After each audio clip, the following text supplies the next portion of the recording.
जय माता दी। आज हम बात करने वाले हैं कि नवरात्रि से पहले कुछ चीजों को अपने घर से दूर करें। यह नकारात्मक चीज माता की ओर से मिलने वाली कृपा को रोक के रख देती है। तो चलिए जानते हैं कौन सी नकारात्मक चीजों को घर से निकाल देने से माँ संतुष्टि के साथ हमारे घर आएगी। तो सबसे पहले आपको हम 5 चीज़ों के बारे में बतलाएंगे, लेकिन इस पाँचों में 5वीं चीज़ जो है, इसका आप विशेष ध्यान रखें कि यह नवरात्रि के दौरान आपके घर बिल्कुल भी ना हो, यह बहुत ज़रूरी है। चलिए बात करते हैं पहली चीज़ की। पहली चीज़ है फटे और पुराने जूते। कई बार ऐसा होता है कि जो जूता हम लोग इस्तेमाल भी नहीं करते, लेकिन वह सूरेख में पड़ा रहता है। उसे इसलिए रखा जाता है क्योंकि वो बस आपके जूते की गिनती को बढ़ाता है, लेकिन उसका इस्तेमाल ना तो आपने कल किया है ना आप कल करेंगे, लेकिन आप उसे गंदे जूते को यूं ही पड़े रहने देते हैं। यह जूता बस एकमात्र जूता नहीं, आपके लिए वास्तु दोष लगाता है। यह वास्तु के हिसाब से भी घर के बाहर या घर में फटे पुराने जूते नहीं होने चाहिए, क्योंकि यह जूता से धूल से भरी होती है और आपके घर की नकारात्मक एनर्जी को बहुत तेजी से फैलाती है। आप महसूस करेंगे कि जिस घर में इस तरह घर के बाहर या घर के अंदर धूल के पड़े हुए जूते पड़े होते हैं जिसका इस्तेमाल आप नहीं करते, उस घर में बहुत सी बाधाएं आती रहती हैं। कई बार उस घर में आती हुई खुशियां अचानक से रुक जाती हैं। तो इन सभी चीज़ों को यह वास्तु के हिसाब से भी माना जाता है।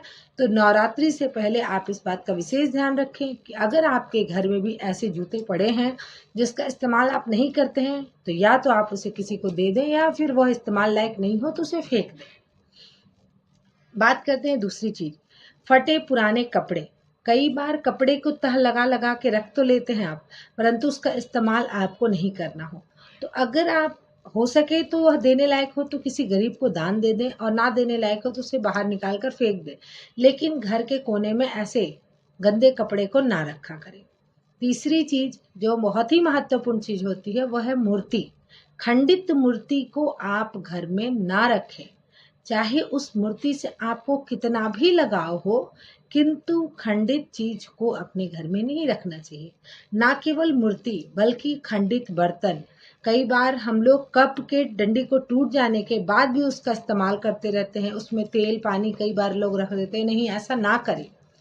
कोई भी टूटा हुआ चीज जो कांच की बनी हो, चीना मिट्टी की बनी हो, कोई भी चीज ऐसी हो, उसको उठा के घर से बाहर कर दे।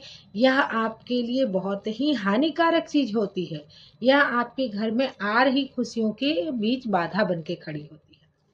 तो आप विशेष ध्यान रखें कि घर में खंडित मूर्ति या फिर खंडित कोई भी चीज को घर में रह के वास्तु दोष ना लगने दें।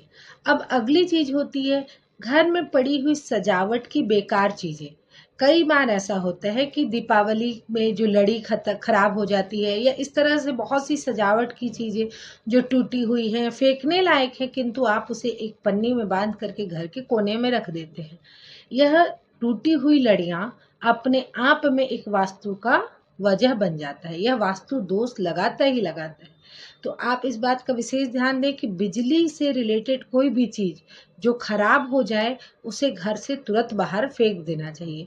जिस घर में भी टूटी हुई लाइट की लड़ियां और इस तरह की बेकार चीजें, कई बार कोई सजावट की चीजें होती हैं जो टूट जाती हैं लेकिन आप उसे रखे रहते हैं क्योंकि आपको उससे लगाव है, तो यह बेकार की बात है।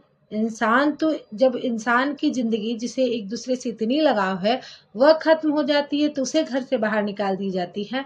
तो आप तो एक छोटी सी मूर्ति और छोटी सी सजावट की चीज के मोह माया में आकर खुद के ऊपर वास्तु दोष ले रहे हैं। तो ऐसा ना करें। आप विशेष ध्यान रखें कि जो भी सजावट की चीजें या दीपावली की जो सजी हुई लड़ियां जो टूट चुकी हों, जो नहीं जलती हों, इसे उठा करके घर से बाहर फेंक दें। 5वीं चीज जो महत्वपूर्ण चीज होती है, आप नवरात्रि के दौरान घर में लहसुन प्याज अदरक ना रखें। जो भी तामसिक चीजें होती हैं इसे अपने घर से बिल्कुल बाहर रखें। ऐसे माना जाता है कि इन सभी चीजों पर व्रतधारी का नजर पड़ना भी बेकार होता है। तो इससे बेहतर होगा कि आप इसे अपने घर से बाहर रखें। माँ के आगमन से पहले अपने घर में इन चीजों का विशेष ध्यान रखें। सजावट में कमी माँ बर्दाश्त कर लेंगी, लेकिन इन सभी चीजों को देखते हुए माँ नारुष्ट होने की डर बन जाती है।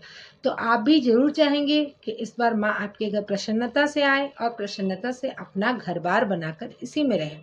तो आप इन सभी चीज़ों का विशेष ध्यान रखिएगा।